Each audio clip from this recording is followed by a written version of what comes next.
Le rendez-vous de tous les chrétiens sur King 24, c'est Mon Parfum. Mon Parfum, une émission de variété et info chrétienne, tous les dimanches. Sur King 24, avec la charmante Rosette Katombi. Et l'amour était Dieu, Dieu est amour.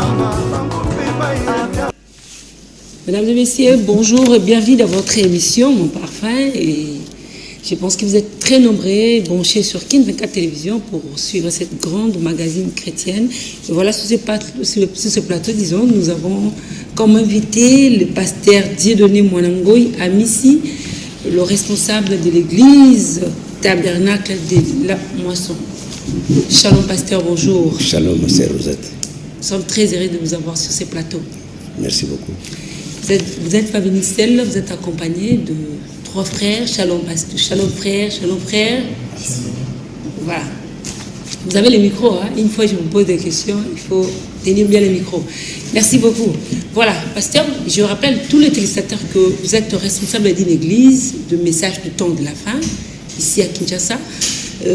D'entrer directement, qui est cet homme qui a prêché ce message? Le prophète William Branham. Que Dieu vous bénisse d'abord pour me permettre de venir dans votre chaîne de télévision. Amen. Je suis anti-télévision dans le sens que je n'aime pas apparaître.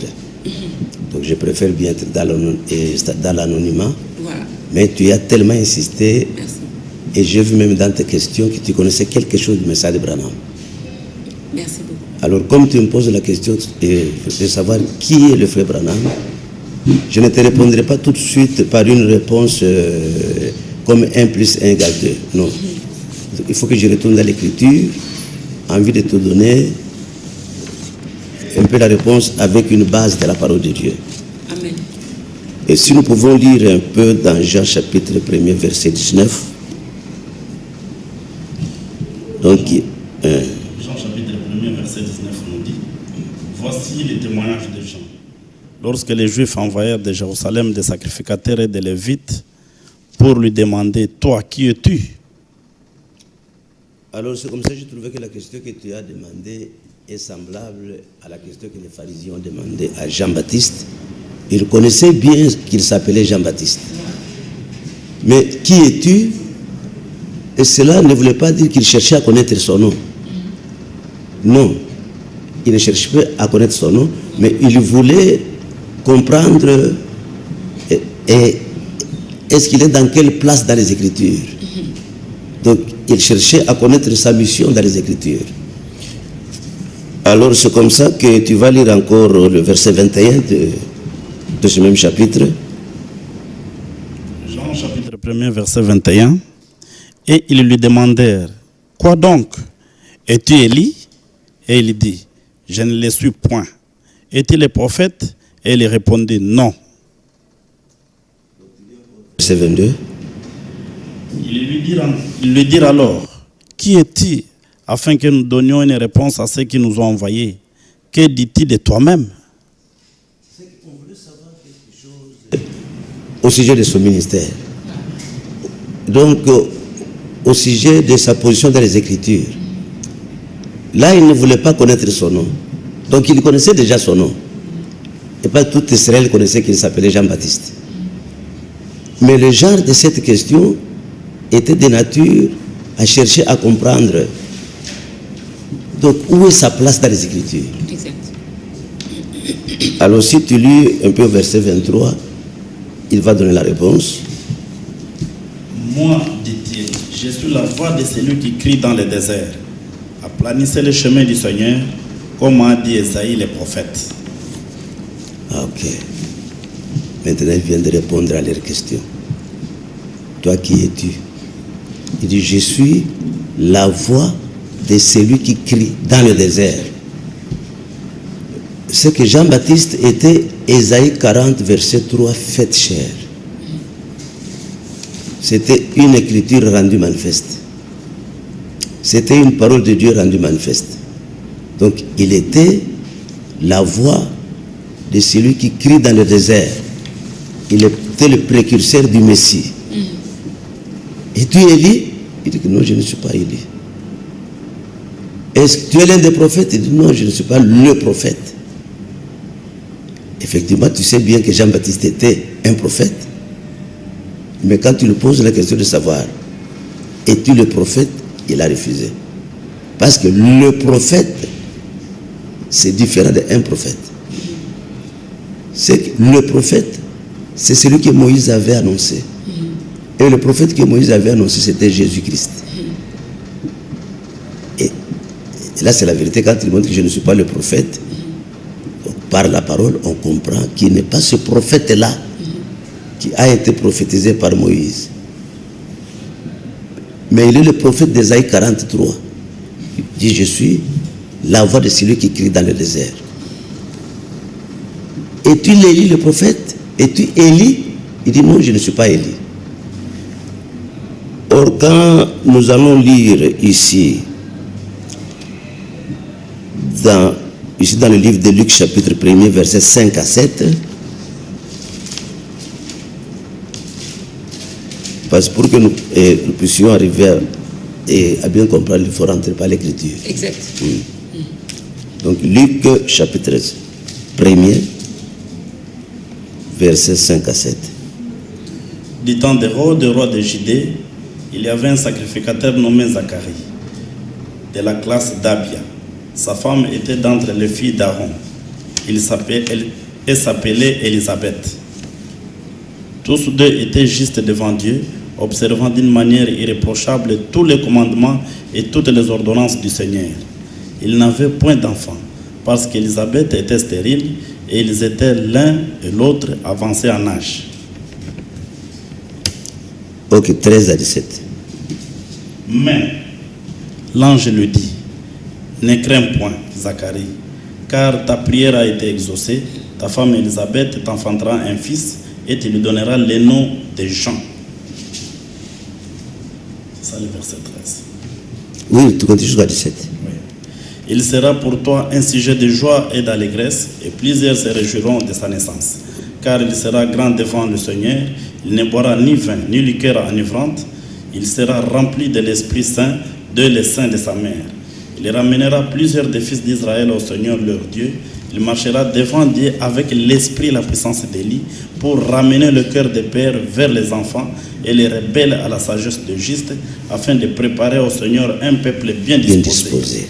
Mais ces versets-là, voilà, pasteur, si je vous permettez-moi de vous couper la parole. Oui. Et d'abord, premièrement, quelle est la place, où est la place du prophète Branham dans la Bible? Est-ce qu'on a parlé de lui dans la Bible? On a parlé. On a parlé. Quel verset? On a parlé de la Bible. Si vous pouvez être un peu patient. Oui, je vous écoute. Parce qu'il y a un canon des Écritures que je voudrais suivre pour que vous puissiez saisir. Voilà. Bon. Donc je disais que Jean avait refusé qu'il n'était pas Élie. Or ici, et si tu peux relire encore le verset 17.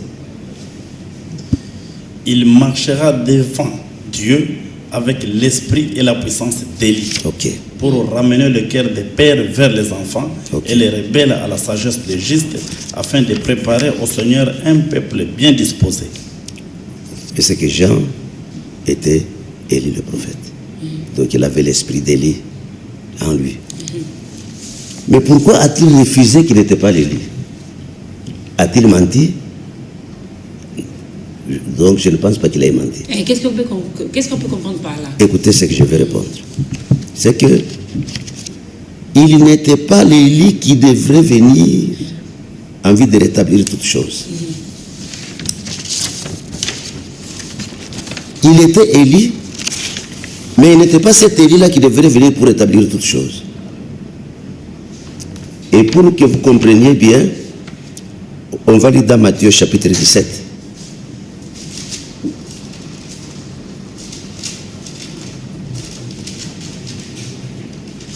Allez-y rapidement. Quel verset? Donc, tu vas lire d'abord le verset 10 à 13. Les disciples lui firent cette question. Pourquoi donc les scribes disent-ils qu'Élie doit venir premièrement? Il répondit, il est vrai qu'Élie doit venir et rétablir toutes choses. Mais je vous dis qu'Élie est déjà venu, qu'ils ne l'ont pas reconnu, et qu'ils l'ont traité comme ils ont voulu. De même, le Fils de l'homme souffrira de leur part. Les disciples comprirent alors qu'il leur parlait de Jean-Baptiste.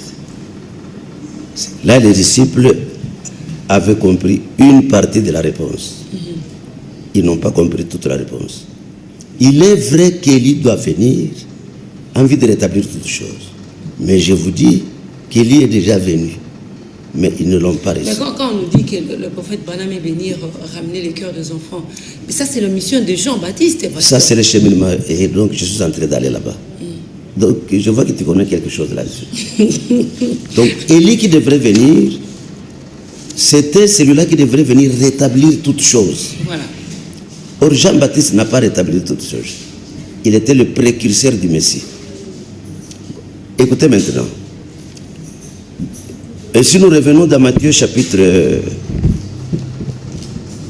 et dans Actes chapitre 3, Actes chapitre 3, on va déjà entrer dans la matière. Nous courons de rien le temps. Elle est abondante, la matière est abondante. Elle est abondante. On risque de faire 4-5 émissions juste pour un seul sujet. Oui, je pense qu'on peut faire ces émissions plusieurs fois. Merci. Actes chapitre 3, verset 19. Répentez-vous donc et convertissez-vous pour que vos péchés soient effacés. Ok. Actes chapitre 3, verset 19. Oui. Acte 3, C'est ça le verset 19. Ok, tu lis et puis tu continues. Répentez-vous donc et convertissez-vous pour que vos péchés soient effacés, afin que des temps de rafraîchissement viennent de la part du Seigneur et qu'il envoie celui qui vous a été destiné, Jésus-Christ, que le ciel doit recevoir jusqu'au temps de rétablissement de toutes choses, dont Dieu a parlé anciennement par la bouche de ses saints prophètes. Ok, tu comprends là-bas que le temps de rétablissement de toutes choses ne trouve pas Jésus sur la terre. Et donc là, Jésus est au ciel. Et le temps de rétablissement de toutes choses se fera quand Jésus sera absent de la terre. Élie, le prophète, doit venir pour rétablir toutes choses alors que Jésus est au ciel. Et là, ce n'était pas Jean-Baptiste. Est-ce que là, tu as compris un peu? Je vous écoute. Ok. Et c'est que le temps de rétablissement de toutes choses qui doit venir, c'est quel temps? Et quand la parole de Dieu est sortie de Jérusalem avec Jésus-Christ, on a prêché, c'est allé dans le monde entier. Et lui-même a dit, comme l'éclair va de l'Orient et c'est jusqu'en Occident, ainsi sera l'avènement du Fils de l'homme. Et c'est que la parole est allée jusqu'à ce qu'elle tombe au Conseil de Nicée. Et donc au Conseil de Nicée en France. Et donc c'est là que l'Église catholique a commencé. Et c'est là que la parole de Dieu a été dérangée. Et ici, je ne suis pas venu pour critiquer les gens, mais je dis la vérité. C'est qu'il y a eu un concile qu'on appelle le Concile de Nicée. Et c'est là que le christianisme a été dérangé avec l'empereur Constantin. A été dérangé comment? Donc c'est là que les choses... Par qui? Et par quelle religion, par exemple? Donc c'est là que les choses du commencement ont cessé. On baptisait au nom du Seigneur Jésus-Christ. Donc il y avait des évêques qui étaient mariés. Et donc l'apôtre Pierre était un évêque de Jérusalem. Mais c'était un homme marié. Mais quand les évêques célibataires sont venus, et quand tous ces gens-là étaient venus pour déranger la parole de Dieu, c'est que le message de la Bible a été dérangé. A été vraiment complètement dérangé. C'est pour cela que la Bible annonçait déjà d'avance que cette parole qui est dérangée sera rétablie. Ici maintenant on est en train de baptiser au nom du Père, du Fils et du Saint-Esprit. La parole est rétablie aujourd'hui par le message du temps de la fin. Absolument. Vous êtes sûr? Et ça va se prouver. Vous êtes sûr? Parce que la parole se prouve le prophète elle-même. William Branham a accompli sa mission? C'est ça aussi le grand problème. Et si tu peux me comprendre et arriver jusqu'à la fin, ça sera bon. C'est que la parole de Dieu a été dérangée, a été complètement dérangée. Alors Dieu a prévu un temps de rafraîchissement. Que ce qui est dérangé sera rétabli. Donc il fallait s'attendre à un prophète qui devrait venir au temps de la fin pour rétablir la parole qui a été dérangée. Amen. Amen. Hein. Donc il fallait qu'on puisse voir de nouveau. Oui. Ce baptême au nom de Jésus-Christ qui a été dérangé doit revenir de nouveau. Et tous les baptêmes des petits-enfants doivent être annulés. Parce que dans la Bible, on n'avait jamais baptisé les petits-enfants. On les imposait tout simplement les mains. Donc il fallait que le temps de la parole révélée qui a été révélée aux apôtres puisse revenir de nouveau. Mais et Dieu ne peut pas rétablir sa parole sans pouvoir envoyer un prophète. Mais est-ce qu'à l'époque de Jésus, à l'époque de Jean-Baptiste, on baptisait les petits-enfants? C'est ça aussi un grand problème. Non, on ne baptisait pas les petits-enfants. Est-ce que la parole a changé? Qu'est-ce que William Branham a amené qui n'est pas dans la Bible? C'est que le frère William Branham a ramené la Bible à sa place. Donc il a ramené les Écritures qui étaient tordues à leur place. Et quand il y avait des choses qui se faisaient d'une manière qui n'était pas biblique, il fallait que Dieu puisse envoyer quelqu'un qui devrait remettre la parole à sa place. Et celui qui a remis la parole à sa place dans cet âge ici, c'est le frère Branham. Donc, il a ramené le baptême de notre Seigneur Jésus-Christ. Il a ramené toutes les choses qui ont été tordues durant les âges, à partir du concile de Nicée, à leur place. Donc c'est pour cela, ici dans les Écritures, on dit que repentez-vous et convertissez-vous. Parce que le temps de parce que le temps de rafraîchissement était en route. C'est-à-dire Dieu voulait rétablir cette parole qui a été dérangée encore au travers d'un prophète. Donc c'est pour cela que vous allez lire dans Matthieu 23, 34, et même si vous ne lisez pas à cause du temps, Jésus annonce la venue des prophètes. Il annonce qu'il y aura encore des prophètes qui vont venir ici sur la terre. Mais pour Élie, Jésus a dit, déjà vous venez de dire ça tout à l'heure là, dans Matthieu 27, 12, qu'est-ce que Jésus a dit? Jésus a déjà dit pour Élie, mais pour les autres, oui, on peut vous accepter facilement, c'est ça. Mais pour Élie, Jésus a déjà dit ça dans Matthieu 17, qu'Élie est déjà là. Voilà, c'est qu'il a dit. Non, il a dit qu'Élie est déjà venu, qu'il ne l'a pas reconnu. Oui. Et donc, tu viens de lire une partie de la réponse. Élie doit venir premièrement. Et là, c'est le futur. Élie qui doit venir, c'est le futur. Élie est déjà venu, c'est le passé. Là, il y a le futur et le passé, ensemble. Élie qui doit venir, c'est le futur. Élie qui est déjà venu, c'est le passé.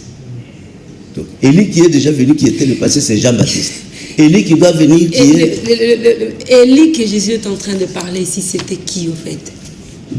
Et donc là, Jésus est en train de parler de deux Élie. Voilà, allez-y, est-ce qu'on peut comprendre? D'élie, de... Qui devrait venir. Et là, c'est le futur. Oui. Et Élie qui est déjà venu, ça c'est le passé. Élie qui doit... Et donc Élie qui doit venir, c'est cet Élie-là qui devrait ramener le cœur des enfants à leur père. Élie qui était déjà venu est celui qui a amené le cœur des pères à leurs enfants. Exact. Et tu comprends ce que cela veut dire? Très bien. Donc une virgule peut séparer un événement biblique de 2000 ans.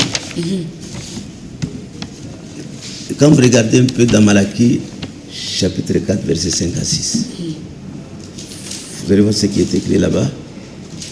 Malachie, chapitre 4, 5 à 6. Voici, je vous enverrai Élie le prophète, avant que les jours de l'Éternel arrivent, ce jour grand et redoutable.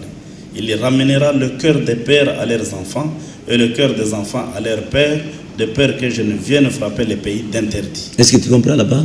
Très bien. Donc il y a deux événements là-bas. Et donc dans ce seul verset, et donc il y a deux Élie. Il y a celui qui vient et celui qui viendra.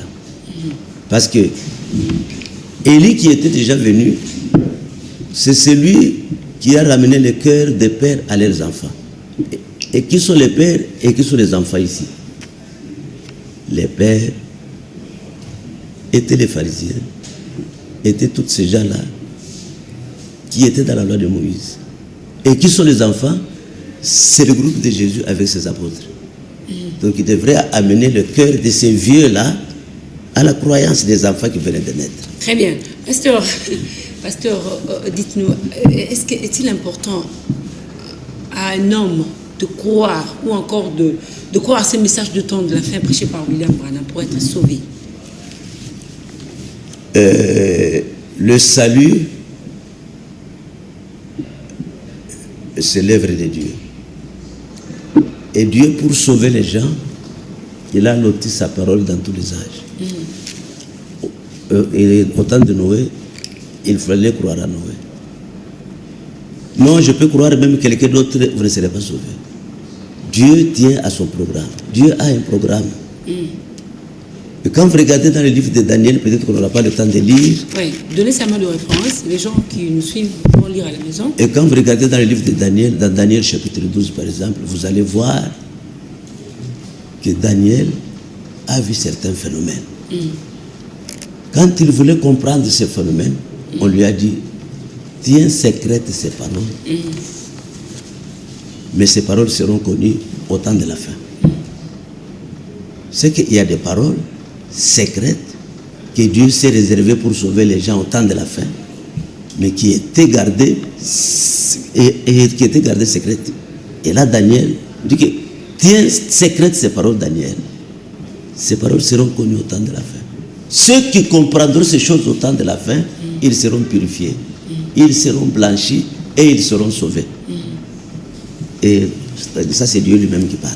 Il dit que tiens secrète ces paroles et garde ça dans ton cœur, toi part. Et quand on garde les paroles secrètes, cela veut dire c'est scellé dans la Bible, ce n'est pas connu. Donc tu peux lire un peu dans l'Apocalypse chapitre 8, verset 1er. Rapidement, nous courons derrière le temps. Apocalypse chapitre 8, verset 1er. Chapitre 8, Apocalypse 8, Apocalypse verset 8, 1er. ok. Vous allez voir qu'il y a quelque chose là-bas. Quand il ouvrit le 7e sceau, il lit dans le ciel un silence d'environ une demi-heure. Or que tous les autres sceaux, quand ça s'est révélé, il y a quelque chose qui s'est dévoilé. Et quand ça s'est révélé, il y a quelque chose qui s'est dévoilé. Mais arrivé au 7e sceau, il y a un silence. Donc ce n'est pas connu. Le 7e sceau n'est pas révélé. Écoutez maintenant. Mais pour d'autres, ils disent que c'est déjà révélé. Écoutez maintenant. Comme c'est un silence, et c'est dans le silence qu'il y a le salut pour le temps de la fin. C'est qu'il faut qu'il y ait quelqu'un qui soit en mesure de briser ce silence. Et quelle est cette personne-là? Sois calme. Il ne faut pas être agité, sois calme. Je veux bien écouter, c'est moi. C'est que le silence du temps de la fin, Voilà. qui se trouve dans le 7e sceau, cache le mystère du salut. Et c'est pour cela que je demande, et donc que je demande à mes frères, donc les évangélistes qui prêchent sans connaître le secret du silence, ils prêchent en vain.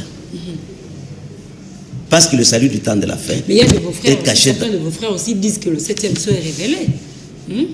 Ils sont dans l'erreur et dans l'ignorance. Non, attendez, je suis parmi ceux qui disent que c'est révélé. Bon, alors si tu peux lire dans l'Apocalypse chapitre 10, écoutez, peut-être que ce sera la dernière écriture, écoutez un peu ce qui est écrit là-bas. À partir du premier verset. Absolument. J'ai vu un autre ange puissant qui descendait du ciel, enveloppé d'une nuée. Au-dessus de sa tête était l'arc-en-ciel, et son visage était comme le soleil, et ses pieds comme des colonnes de feu. Continue, mon ami. Il tenait dans sa main un petit livre ouvert. Il posa son pied droit sur la mer et son pied gauche sur la terre. Il cria d'une voix forte comme rugit un lion. Quand il cria, les 7 tonnerres lui firent entendre leur voix. Ok. C'est que les 7 tonnerres ont fait entendre leur voix. Quand il a crié, Jean a entendu la voix de 7 tonnerres. Et il voulait écrire. Donc Jean voulait écrire ce qu'il a entendu. Donc, tu peux lire pour nous. Oui. Quand les 7 tonnerres eurent fait entendre leur voix, j'allais écrire. Et j'entendis du ciel une voix qui disait, scelle ce qu'ont dit les 7 tonnerres et ne l'écris pas. Ok, stop. Scelle ce qu'ont dit les 7 tonnerres et ne les écris pas. Oh, ma sœur, Dieu ne fait pas des choses en vain. Il ne fait pas des choses comme quelqu'un qui fait et qui présente une scène comme ceci. Jean a entendu ce qu'on dit de ces tonnerres. Il était prêt à les écrire.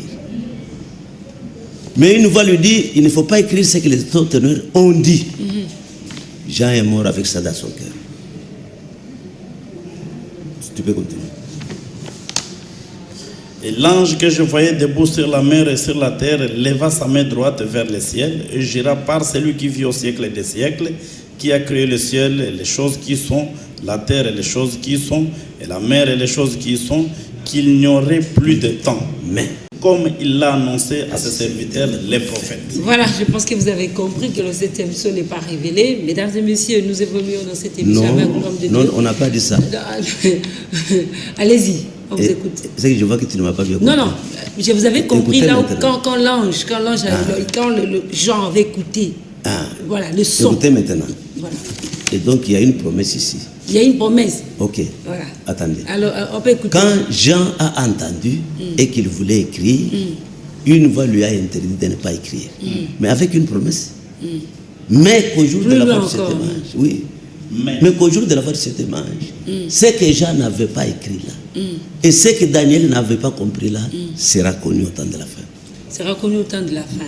Alors, ce 7e sceau sera révélé à qui? C'est ça le messager de Malachie 4 qui est exactement dans Apocalypse chapitre 10, verset 7. Donc c'est lui à qui on va remettre la compréhension de tous les mystères cachés de la Bible. Quand Jésus dit lui-même qu'il ne connaît ni jour ni heure, cela veut dire quoi? Ici, ce n'est pas question de connaître ni jour ni heure. C'est question de quoi? Ici, c'est question de connaître le mystère du salut pour le temps de la fin. Il y a un message qui est caché dans ce silence. Et quel est ce message dans le silence-là? Donc, c'est ce message qui est dévoilé dans le mystère, ici dans l'Apocalypse chapitre 10, verset 7. Parce que dans l'Apocalypse 10, verset 7, il y a un prophète qui va venir pour révéler les secrets cachés de la Bible. Essayez de lire un peu d'Amos chapitre 3, verset 7. Et ce prophète, c'est William Branham. Absolument. Mais jusque-là, est-ce qu'il a accompli sa mission pour ne pas peut-être reprendre trop du temps? Répondez d'abord à cette question-là. Oui. Vous allez arriver là. Est-ce que le prophète a accompli sa mission? Est-ce qu'il a ramené tout le cœur? Il a accompli parfaitement sa mission. Il l'a même terminé. Parce que sa mission était de faire quoi? Était de préparer le peuple en vue de recevoir le Seigneur. Donc ça, c'est la première chose. Et de révéler les mystères de toute la Bible. Donc là, qui était caché dans le 7e sceau. Et c'est que le 7e sceau cachait la Bible tout entière. Mais ce qui est caché pour Dieu, ce qui est révélé pour nous. Ah, il y a une promesse dans mon chapitre 3, verset 7. Écoutez cette promesse.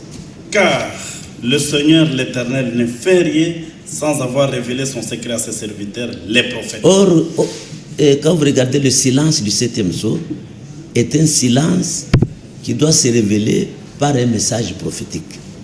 Ce qu'il faut est qu'un prophète apparaisse en vue de révéler le mystère qui était caché dans le 7e sceau. Or, ce mystère caché dans le 7e sceau, ce sont des mystères qu'aucun évêque de ce monde ne peut connaître. Toutes les théologies du monde sont incapables de connaître ce mystère. Or, c'est là qu'est caché le salut au temps de la fin. C'est là que se trouve le baptême du Saint-Esprit. Or, si vous ne connaissez pas ça, par quel chemin vous irez au ciel? Et là, le chemin est complètement barricadé. À ceux qui veulent aller au ciel, vraiment, fidèles téléspectateurs, allez-y. Il y a un chemin qui a été dévoilé au travers d'un message prophétique, qui a été révélé par le messager de Malachie 4, William Marion Branham. C'est incontestable. On ne disconvient pas, pasteur. Jésus dit lui-même qu'il est le chemin, la vérité et la vie. Pourquoi ne pas croire tout simplement à Jésus? Je crois en Jésus-Christ et puis point barre. Et j'irai au ciel, c'est tout. Et si vous croyez en Jésus-Christ, c'est vague. Donc Jésus-Christ, on le croit au travers de ses envoyés. Donc il dit à celui qui ne reçoit pas ce que j'envoie, et il ne m'a pas reçu moi Jésus. Or, le frère Branham est l'envoyé du Seigneur Jésus-Christ au temps de la fin. Donc, ne pas recevoir le prophète Branham dans cet âge, c'est accepter de mourir sans Christ. Et c'est là qu'ils sont dans les vers fin fond du village, là, qui n'ont pas encore jusqu'à aujourd'hui eu l'occasion, encore la grâce d'écouter ces messages. Ils seront perdus, ou comment? S'ils meurent aujourd'hui, ils seront perdus. Le message est allé jusqu'aux extrémités de la terre.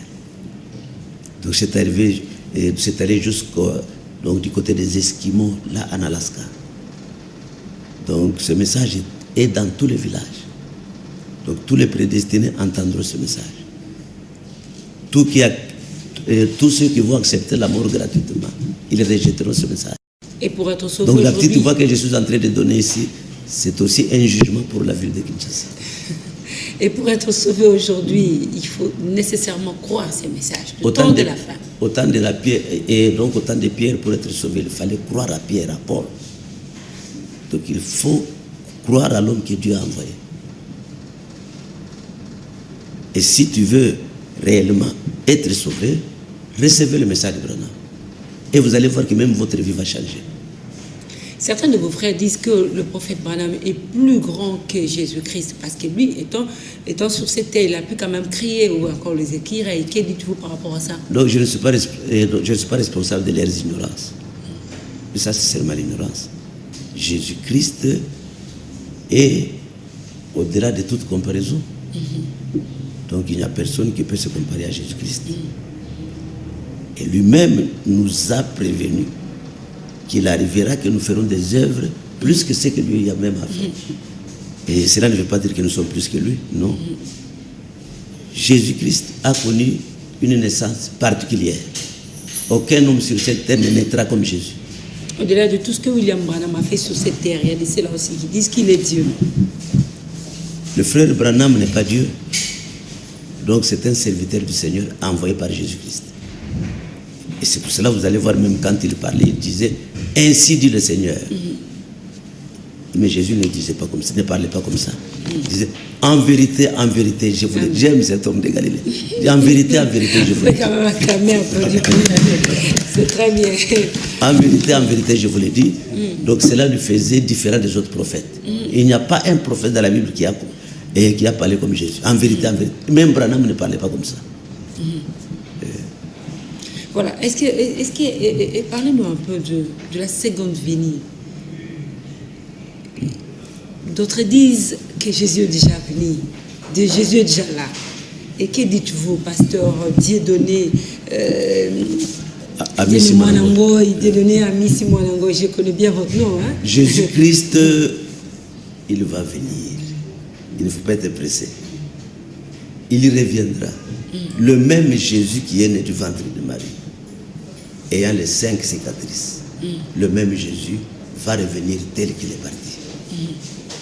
Aujourd'hui, il a envoyé un message de préparation pour que nous puissions nous préparer au sujet de son retour. Parce qu'il fallait le temps de rétablissement pour que le peuple soit préparé à le recevoir. Donc, il fallait que le peuple soit préparé à le recevoir. C'est que le message du temps de la fin, prêché par le messager Branham, prépare le peuple à recevoir Jésus quand il va revenir et quand il va revenir à sa seconde venue. D'ailleurs, pendant la période de sa seconde venue, il ne piétinera pas la terre. Il viendra dans les airs et un peuple va quitter la terre et va à sa rencontre dans les airs. Il n'y a pas de promesse que Jésus viendrait sur cette terre du péché. Non, mais il y a une promesse que l'ange qui est Christ, le Saint-Esprit, dans l'Apocalypse 10, devrait descendre avec le message de préparation. Avec un message qui devrait amener le peuple à croire à Jésus-Christ et à être dans la condition de le recevoir quand il va revenir. Et alors, et quand on va le recevoir, c'est où? C'est dans les airs. Donc il ne descendra pas ici. Il va venir, il va stopper dans les airs et un peuple va quitter la terre à sa rencontre dans les airs. Donc c'est là que la rencontre entre Jésus et le peuple va se faire. Voilà, le mariage, c'est ça. Oui. Il viendra pour le mariage. Il viendra, l'époux et l'épouse, c'est ça. Et il viendra pour les noces. Les noces, hein. Voilà. Parce que le mariage se fait actuellement, se fait maintenant. Donc la parole et l'homme devient un. Ici, quand nous recevons la parole de Dieu, elle est en train de nous transformer à être semblables à Jésus-Christ. Alors, quand cette transformation va se faire de plus en plus, que nous serons comme lui, c'est alors que nous serons dans la bonne condition pour aller le rencontrer dans les airs. Voilà, merci pasteur. Il y a des ceux-là aussi qui ne croyaient pas que Jésus allait revenir parce qu'il dit souvent qu'à Oumeli, Barbarazoya, Royate, le pasteur vient de nous parler. Et est-ce que tout il le verra, il verra Jésus-Christ, même ceux-là qui sont dans le péché, même ceux-là qui seront prêts pour être enlevés. Est-ce que tout le monde verra Jésus-Christ? À sa seconde venue, et puis cette seconde venue que nous appelons l'enlèvement de l'Église, tout ne le verra pas. Comment ça? Parce que la Bible dit tout le verra. Écoutez maintenant, parce qu'il ne descend pas sur la terre. Il est dans les airs, c'est un départ secret et soudain. Donc c'est un départ qui ne sera pas comme une trompette qui maintenant, aujourd'hui, les gens vont partir. C'est comme quelqu'un qui a chanté Mokolo Yesua Koya Pandalala. Mais ce n'est pas comme ça. Donc ils chantent, mais ils ne connaissent pas ce qu'ils sont en train de chanter. Donc ça ne sera pas une trompette réelle. Non. La trompette, elle sonne maintenant. La trompette du message. Donc cette trompette du message qui est en train de rassembler le peuple, et ce peuple est en train de subir la transformation de temps en temps, en train de devenir comme lui. Quand nous serons dans la condition où nous serons exactement comme lui, et c'est alors qu'on ira à sa rencontre, dans les airs. Mais l'écriture de tout le verra, c'est une autre chose. C'est à sa troisième venue, quand il va descendre maintenant, et donc en Israël, c'est en ce temps-là que l'écriture va s'accomplir, où tout le verra. Même ceux qui l'ont percé, ils le verront. Et c'est là que le deuil va se faire en Israël. Et quand ils comprendront que c'est eux qui ont tué Jésus, qui leur a été envoyé, ils vont pleurer. Et donc ça sera le temps de la supplication. Ils vont se retrouver vraiment dérangés. Oh, mais ce n'est pas possible. Or, c'était un mystère. C'était le mystère d'endurcissement des Juifs. Et pour que la parole puisse aller aussi chez les nations, envie de le recevoir. Donc, c'était un mystère d'endurcissement des Juifs. Mais ici, chez nous, il n'y a pas de mystère d'endurcissement. Non. Si vous ne croyez pas, vous êtes perdus. Mais eux, c'était tout un mystère. Dieu les a endurcis pour que nous puissions le recevoir ici, parmi les nations. Alors là, la grâce est donc pour eux, c'est qu'il va retourner de nouveau pour qu'ils puissent être crus. Mais à ceux qui l'ont rejeté ici, il n'y a plus de promesse. Et quel sera le sort des enfants d'Israël qui vont pleurer en ces temps-là? Et là, il y aura ce qu'on appelle les deux prophètes de l'Apocalypse 11. Les deux prophètes de l'Apocalypse 11, Élie et Moïse. Ils reviendront faire quoi? Ils viendront pour prêcher les 144 000. Donc, les 144 000 vont croire à la prédication de ces deux grands prophètes. Et c'est la première fois que Dieu enverra deux grands prophètes majeurs au même moment. Amen, c'est Rosette. Amen, pasteur. Voilà, pasteur. Est-ce que ces deux grands prophètes vont accomplir leur mission? Ils seront tués ou après leur mission, ils seront enlevés? Bon, ces deux prophètes de l'Apocalypse 11, ce sont des gens qui vont vraiment manifester les Écritures, la parole de Dieu, avec puissance, avec des miracles, mais ils seront haïs. Ils seront vraiment haïs, mais ils parviendront à réussir à accomplir leur mission parce qu'ils amèneront les 144 000 Juifs à Christ. Et quand ces 144 000 seront amenés à Christ, les deux témoins de l'Apocalypse 11 seront tués. Mais ça sera tard parce que leur mission sera déjà accomplie. Ok, amen. Alors quand ils seront tués, le monde entier sera dans la joie. Ils ont tiré le ils vont s'envoyer des cadeaux.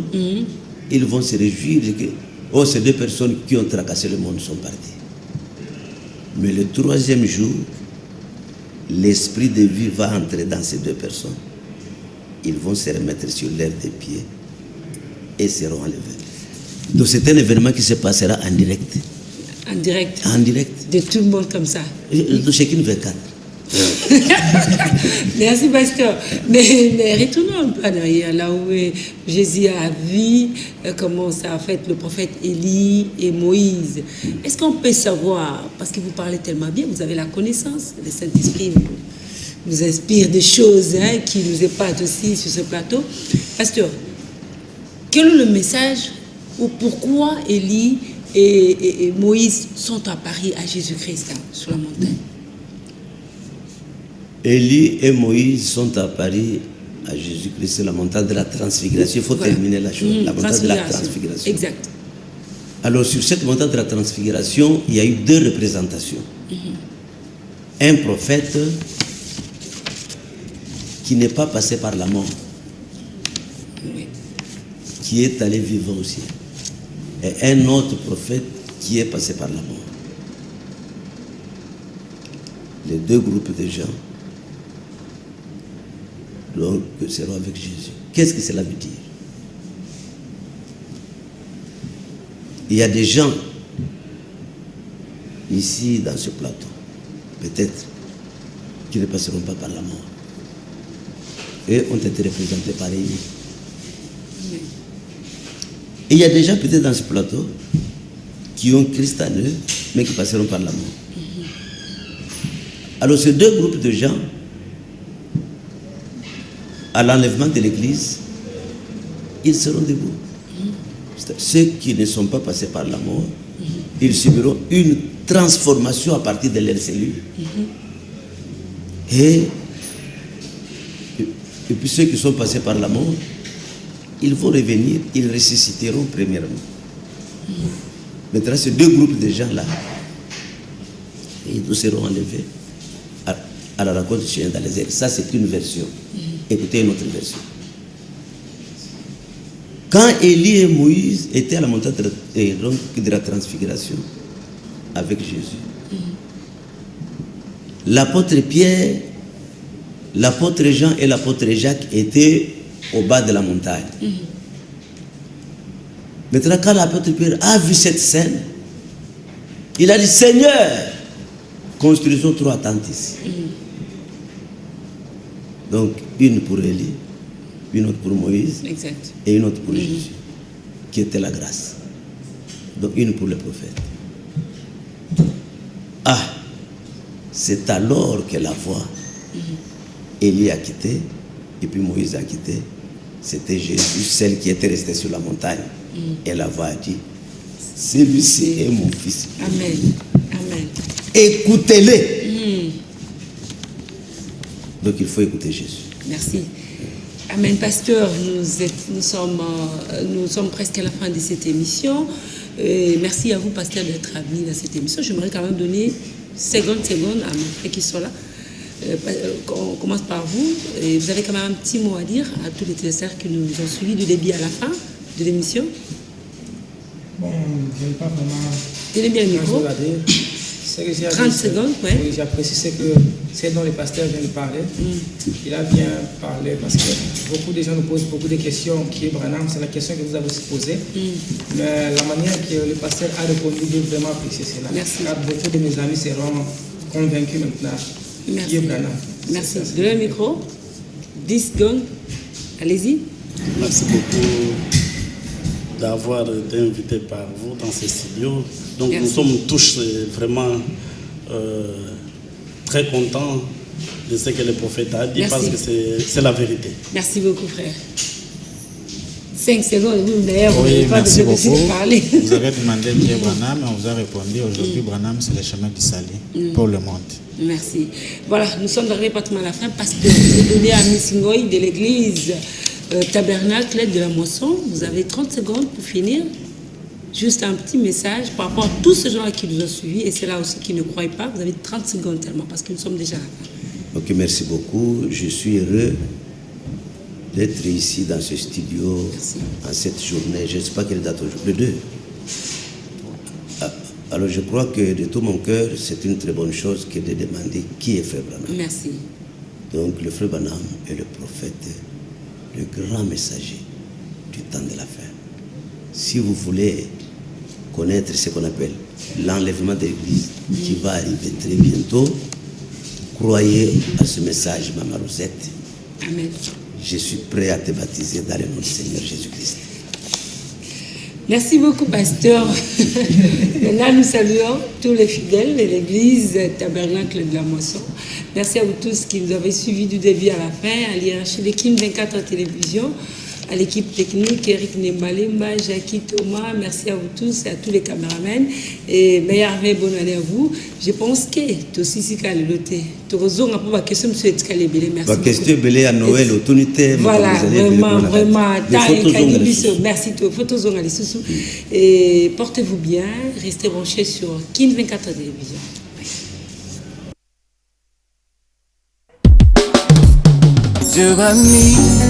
Le rendez-vous de tous les chrétiens sur Kin 24, c'est Mon Parfum. Mon Parfum, une émission de variété et info chrétienne tous les dimanches.